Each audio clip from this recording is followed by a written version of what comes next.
ఆంధ్రప్రదేశ్ రాష్ట్రంలోని ప్రజలారా, అదేవిధంగా ఉద్యోగులారా, జగన్మోహన్ రెడ్డి గారు ఒకప్పుడు మీకేమని చెప్పాడు? ప్రతి డిఏ కరెక్ట్గా ఇస్తా అన్నాడు, ఈ రోజు ఇస్తూ ఉన్నాడు. ఒకప్పుడు జగన్మోహన్ రెడ్డి గారు ఏ ఎమోషన్లో చెప్పాడో ఇట్లా తీస్తూ ఒక్కసారి చూడండి, ఒకసారి గుర్తు చేసుకోండి ఈయన మాటల్ని. రావాల్సినవన్నీ కూడా కరెక్ట్ గా సమయానికి వచ్చేట్టుగా, ప్రతి డిఏ సమయానికి వచ్చేట్టుగా చేస్తానని చెప్పి కూడా ప్రతి ఉద్యోగస్తుడికి హామీ ఇస్తా ఉన్నా. ఏమన్నాడు? ప్రతి ఒక్క ఉద్యోగస్తునికి హామీ ఇస్తున్నా అని ఇట చేతులు ఇట దిప్పాడు. నేనున్నాను, నేను ఇస్తాను అని చెప్పి. ఎక్కడ ఇచ్చావు జగన్మోహన్ రెడ్డి? కనీసం జీతాలన్నా సరిగ్గా ఇచ్చావా ఉద్యోగులకి? ఈ రోజు వాళ్ళకి డిఏలు ఇవేవి సక్రమంగా ఒక్కసారైనా ఇచ్చావా? ఒక్క నెలైనా ఇచ్చావా? జీతం ఒక్క నెలైనా సక్రమంగా ఇచ్చావా? లేదు, ఎప్పుడూ లేటే.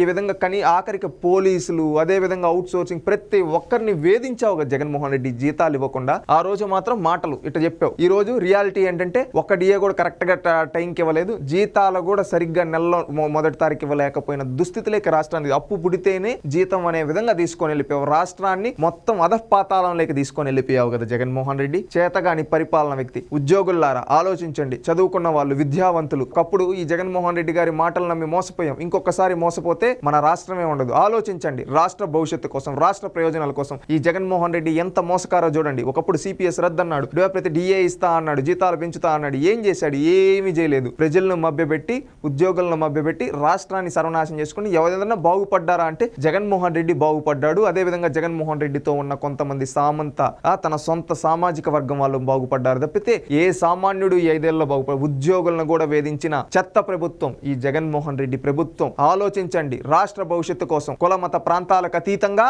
రాష్ట్ర ప్రయోజనాల కోసం, రాష్ట్ర భవిష్యత్తు కోసం ఈసారి ఆలోచించి ఓటేయండి. ఇలాగా మోసం చేసే ఇలాంటి మోసకారి వ్యక్తుల్ని ఓడించి ప్రజా ప్రభుత్వాన్ని ఏర్పాటు చేసుకుని మనల్ని జీవితాలు, మన బ్రతుకులు మార్చుకున్నాం. ఆలోచించండి ఆంధ్రులారా.